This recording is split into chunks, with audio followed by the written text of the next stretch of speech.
Hello everybody, I'm Jane and as usual I'm thrilled to welcome you on our YouTube channel. Today's topic is requirements for English teachers in China. So we're going to bring up a lot of different things which you should know if you consider China for work. But before we start, let me remind you that this video is made for international certification. If you want to know more about us, go to our website TEFL, TESOL Definitely this video is going to be valuable because we are going to talk about certification, education, teaching experience, also citizenship, work visa and different checks like medical and background. So we have a lot of things to do and let's get started. China is attractive not only for people with itchy feet but also for ESL teachers. Competitive salary, awesome locations, and decent work conditions are those things that all English teachers appreciate in China. Needless to say that there is a huge population and it means there are a lot of people who are ready and motivated to learn English. So there is a fat chance that you won't find a job here. So due to enormous population, there are a lot of different companies and schools which hire not only native speakers but also non-native inexperienced teachers and high qualified tutors. But required qualification for ESL teachers change from institution to institution, and it means that we have chosen only key points that you shouldn't look the other way. So in order to be locked and loaded, let's weigh everything up. So let's start with the most important thing, like citizenship requirements.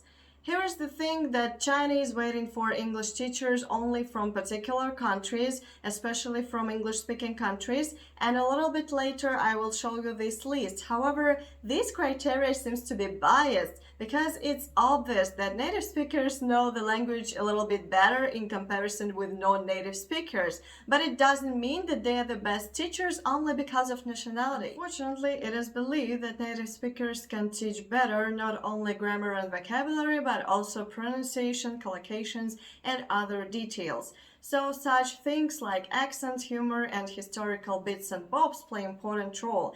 And maybe because of that, a famous motto like "sound like a native" is getting more popular each year. So if you are from these countries, you will definitely go through the first stage of consideration. However, if you don't fit such a requirement, it's not the end of the world. I mean, there are a lot of different ways how you can impress your potential employers, especially if you can boast your professional achievements. So everything that we are going to talk about in this video is important in order to get a work visa. In China, it's called Z visa, and there is your chance to work legally because otherwise, if you work under the table, you will be fined or deported. So there are a lot of different severe consequences that might be. Also, there are only 4 steps that you should follow in order to do everything in the right way, so let's get familiar with them. So after you've got a job offer, you should send your documents such as passport, certifications, and degrees. Then you receive a foreign work permit and that visa application process starts. This process takes from 3 to 7 work days in order to get accomplished, and you will need it to move to China. As soon as you arrive in China, you have only 24 hours to apply for a residence permit at a local police station. And don't forget that the institution where you're going to work in China must sponsor your visa application. And due to the current pandemic situation, don't forget to check all travel restrictions and vaccines that are accepted in China. So applicants who are going to work in China must prove their right to work abroad. And the shortcut to do that is a bachelor's degree. Your major doesn't matter. I mean, it might have nothing to do with English at all. And if you have a diploma of engineering, it's better than nothing because you have at least something to show. And you are still eligible to teach English in China. So this information leads us to the question like, is it possible to teach English in China without a degree? And if we summarize everything that we have discussed regarding education requirements and a work visa, so the answer is no, you can't. Because if you don't have any degree, you won't be able to get a work visa and to get a full-time job. However, if you consider China as a workplace, you should consider internship. There are a lot of different programs which offer part-time jobs while you're studying. So teaching certification is another strict requirement if you are eager to work in China legally. So don't forget that despite the fact that your major isn't important, you must prove your right to teach English abroad. I mean that you are ready to explain vocabulary, grammar in the easiest way regarding some different learning approaches. And there are three different ways to do that. TEFL certification or TESOL because they are pretty similar, and CELTA. Whatever you choose, all of them are accepted around the world. So CELTA is a Cambridge exam. It is believed that CELTA is one of the most complex tests.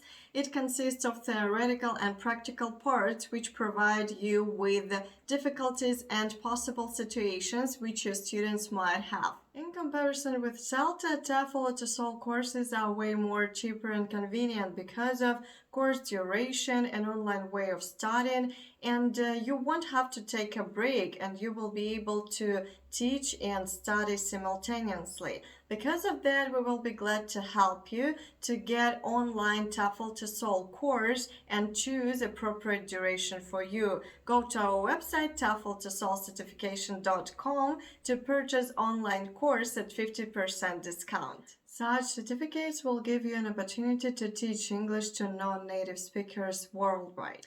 When it comes to getting a work visa, it includes applying with a criminal record check. So it's reasonable to hire careful and responsible people, especially if they are going to teach children at schools. Don't be afraid of anything if you have nothing to hide, but even if you have made some small mistakes, be sure that there is a fat chance that they will ruin your career, because criminal background check changes from city to city. Usually schools prefer to hire people from 20 to 55 years old. However, this requirement may change from institution to institution. As China is trying to get closer to the Western world, people there are trying to become unbiased and open-minded. So nobody cares of your religion, gender, and nationality. However, don't take it personally if some schools prefer to hire only women or men because it might stand for ancient Chinese culture. Due to the pandemic situation, it's not a surprise that Chinese institutions want you to carry out some tests to check whether you have contagious diseases or not. There are different tests to check your blood pressure, mental health, and other things. So you have to go to a hospital for 30 days since you got there, and you will get your results in a couple of days.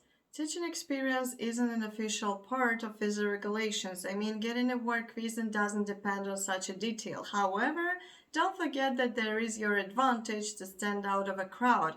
So be ready that everything that you've done before might be considered as a work experience. So try to think over and find something that might be related to work with children or teaching English. So usually schools in China are waiting for not only a professional English teacher but also a good person. And if you wonder what a good person means, so you should pay attention to a line in the job description, because usually it said something like who is outgoing, positive, and open-minded. So if you have a passion to teach and if you are ready to make a rapport with children, definitely it's your job, because that's unlikely that someone who hates children is going to work at school. So evaluate your positive traits and show them. A typical contract length in China is 1 year. However, sometimes you may face 15-month projects. Truth be told, it will take a while to adjust to the new environment, people, and culture. However, if you are not ready to commit to such a contract, you may choose different options such as summer camps, where you can work even with no experience. An impressive resume is one of the most important steps in order to get a well-paid job. So it's a high time you wrote it down in a good structure. And don't forget to mention your professional development and achievements, personal traits, and overseas experience. If you want to make a lasting impression, you should work hard. So requirements for teaching English in China may change from institution to institution. However, we've just talked about the crucial points that you should take into account before you start packing. And whether you're a high qualified tutor or with no experience at all, you should be positive, passionate, and outgoing. So thank you so much for watching this video. I hope you found it useful and valuable because there was a lot of information. And don't forget to leave your comments in the section below. We will be glad to read them. And I'll see you the next time. Have a good day.